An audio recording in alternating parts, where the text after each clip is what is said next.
Welcome to the TEK2day Podcast, powered by CEORater. It's your host, John Mayetta. I'm here today with Scott Curlin and Dan Pallone from SS&C Technologies. If you recall, I guess now it was back in early August, which feels like last week, but it was a few weeks ago, that we published a report, a spotlight report that SS&C was kind enough to sponsor around the insurance industry. And what that report was geared around was how the insurance industry has sort of changed and evolved over the past few years, given the low interest rate environment. And as insurers have worked hard and creatively to pursue real yield, because now not only do you have ultra low interest rates, you have inflation. So the carriers have got pretty creative in terms of how they've done this. They're pursuing all sorts of different alternative asset types. And we cover these in some detail in our report. As part of that investment process, the carriers have, in some cases, partnered with private equity, in some cases, merged with private equity to gain expertise around alternative assets. So think of high yield bonds and things like this. And if you think about that process in terms of participating in the alternative asset market, not only does it require expertise on the front end in terms of portfolio construction, which is where the PE guys can provide value to the carriers, but it provides a set of unique challenges on the execution side, on the operational side, particularly as it relates to accounting, which obviously is where SS&C has a great deal of expertise, 30 plus years of expertise. And so the folks at SS&C just recently published an ebook that covers a number of the considerations that carriers should consider as they look at private assets. And so they go into some detail around these unique challenges. And so at this point, I want to turn it over to Scott and Dan as we dive into some of these considerations. Thanks, Joanne, and thanks for having us back on your podcast show as well. So just by way of a quick background, I'm Scott Curlin, and Managing Director at SS&C. And work with the team here on our insurance solutions group, and as well as work closely with Dan Pallone on the private lending space as well. Dan? Hi, everyone.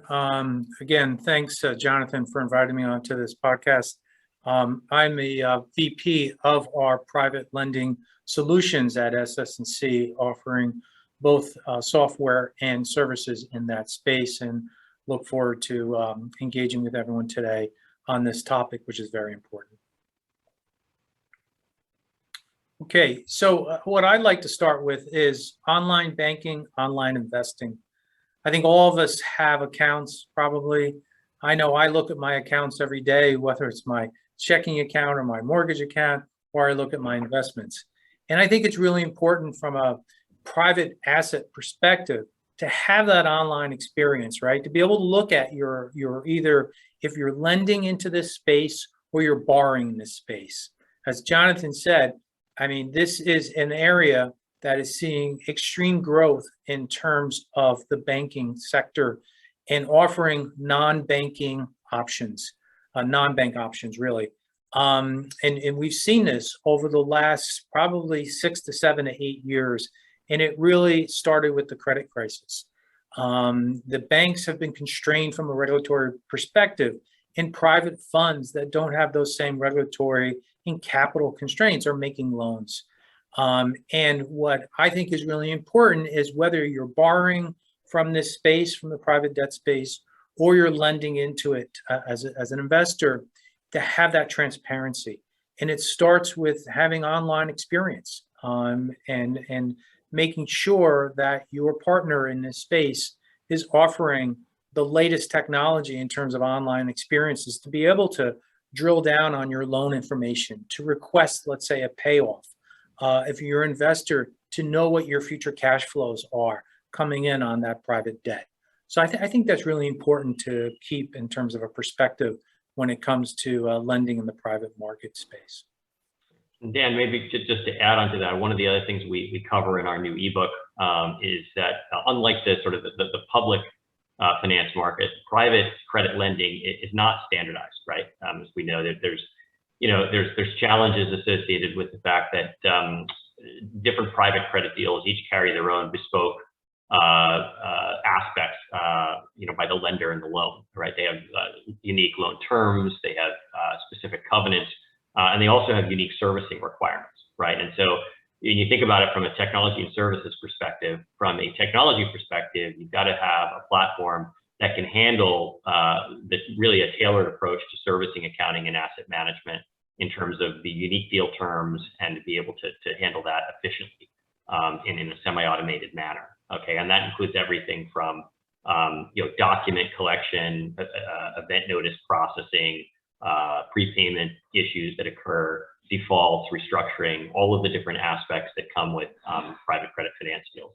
And so that's on the technology side. And then on the servicing side, you can look to a partner that has expertise around those type of transactions to assist to make sure that that information is collected in a timely manner, it's evaluated and validated, right, in the appropriate manner, and then it's brought into the system, as Dan had talked about, so that the overall user experience is more seamless and more timely.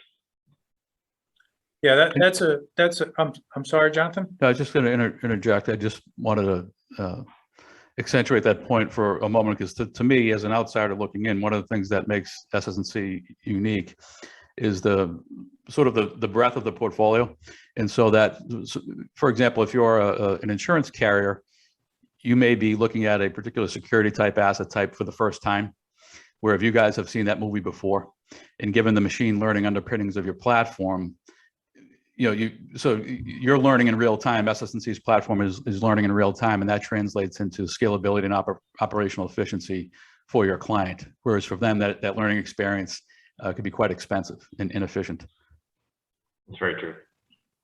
Yeah, and Scott, to play on some of the things and what you just said also, Jonathan, I think it's really important to partner with someone who has that expertise when it comes to the servicing of these private assets.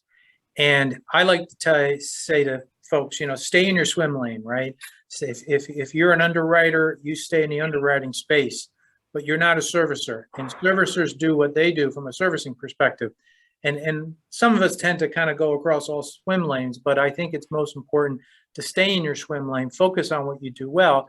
And what we have experienced in the private market space is enabling the experts to evaluate these assets, evaluate whether it's debt or it's a private investment in property when it comes to real estate, and let us take care of the administrative tasks of servicing these assets, right? It takes a special skill set and understanding on how to service these assets. So focusing on a partner can ultimately lead to the best yields for the fund manager or the insurance carrier if they are giving that servicing to a partner that is their expertise. And again, I like to say, stay in your swim lane. And not just any partner in the swim lane for you guys is quite large, because you're the largest servicer of alternative assets. I think the number was approaching 2.5 trillion in AUA as of last quarter. So it's you're not new to this ball game. That's right. And John, maybe one or two other areas to kind of look at this from as well, when you think about sort of the private credit space, is at least for insurance companies, these investments have to be reported on specific schedules and statements. So in the case of lending activities, they'll fall on a Schedule B. If it's more of a private asset investment through like a limited partnership or GP vehicle, it'll fall on Schedule BA.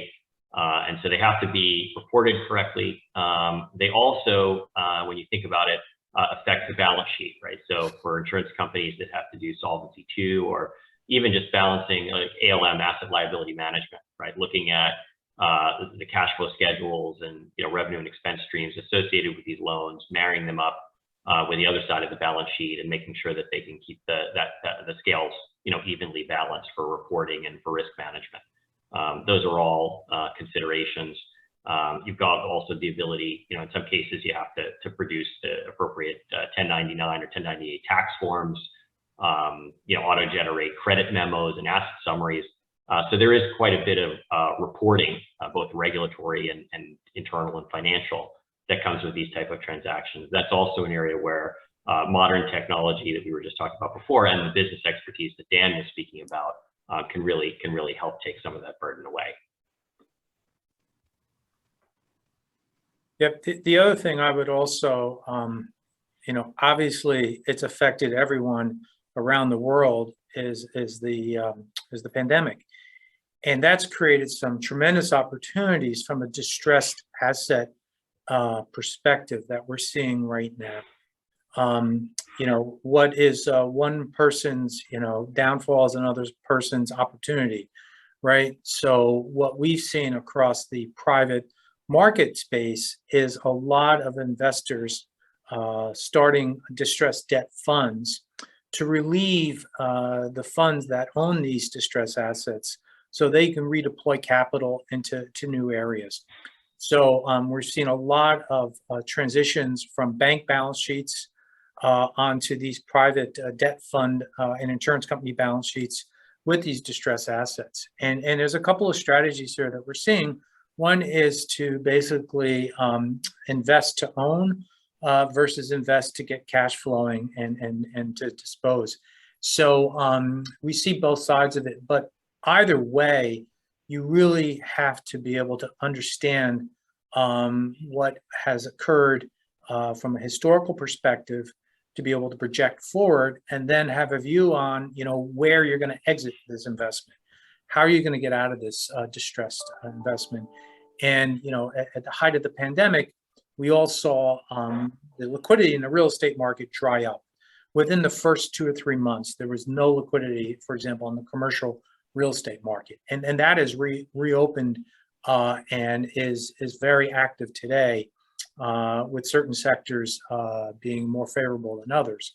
But again, this distressed investing is a huge opportunity for those funds that want to get in at the lows, and enables other investors who maybe can't carry the capital burdens of these distressed assets on their balance sheets. So it's been a very liquid market from that perspective, where we've seen basically a capital reallocation from one area in one investing sector to another investor sector throughout this whole pandemic. That's a good point, Dan. And I think one of the other key drivers, so you've got the pandemic, right, which has affected the real estate market. You've got the low yield environment, John, that you talked about before, right? And then, a third element that's kind of been the buzz, is ESG investing, right? There's both internal and external political pressure to invest with a social economic goal in mind, and a conscience, so to speak. And it's important because a lot of the vehicles that are being used to allocate funds in the ESG space are in the private space, right? So they're either investing through business development companies, through either a direct investment like a JP, where the business development company is owning, operating, or acquiring let's say a solar array asset or a wind farm, right, or a hydroelectric plant, or engaging in a energy efficiency project in the real estate market. And then on the other side of it, there's also bridge loan financing, right, for new projects, new development efforts that are being either subsidized, or there's leverage involved due to the favorable political environment around clean energy these days. And so all of those things are also driving, an increase in private finance transactions. And with those, you have challenges around being able to report right on your ESG investments and what those profiles look through. You also have the need for transparency into what the underlying investments or assets are. There's transfer considerations, because sometimes those investments are sold, or they're sold off in part or in whole, or acquired, through the investment vehicle. And again, you also have to look at the creditworthiness of the builder or the operator of that ESG facility, as Dan was talking about before. So that's another element of play here. You guys, just a question around new business activity, because you both touched on it. So not only is there a value proposition for the existing insurer or or alternative asset manager to adopt your platform, but for the de novo funds coming to market, you can dramatically reduce their time to market by providing them with the back-end execution. Do you have a rough sense as to how much of the activity that you're seeing in the marketplace today in terms of new customer activity, roughly what the mix is between sort of established carriers versus new funds, de novo funds? Yeah, so I can address that. In the private lending markets that we are engaging with our clients, I'd say it's about 60-40, 60% de novo and then 40% existing funds looking to basically scale. So they might have a small operation today, Jonathan, and they now really want to scale up. So they realize their current provider or their current infrastructure can't accommodate that scaling. So that's about 40% of our business. The other 60% is a lot of these new funds, tons of ESG funds, tons of the distressed debt funds. Another area that we're seeing is cannabis funds. So a very unbanked market, right? Because at the federal level, it's still illegal and banks can't engage. So all these private funds are entering into the cannabis lending space. So that's another area. Again, these are brand new funds that are starting, Jonathan. So I'd say 60-40 between new versus existing funds. Okay. And John, I think some of the trends that you covered in your Spotlight on Insurance report when looking at sort of the growth in asset allocation to some of those, as we said, Schedule B, Schedule BA assets that are reported reflect that growth among the 40% at least that are not de novo. That's right. Yeah. And I would just add also, from a new business perspective, the two sectors that are hot, other than the ESG that we talked about in distress, is industrial, particularly the warehouse side, and then the other is multifamily. It just seems to be an insatiable appetite for warehouses, and we all know what's driving that. Sure. And then there's also an insatiable appetite for rental units. Maybe people are getting priced out of the house market and everyone just wants to go rent something, right? So the multifamily business is booming, as is the industrial and the warehouse sector within the industrial space. Interesting. Okay.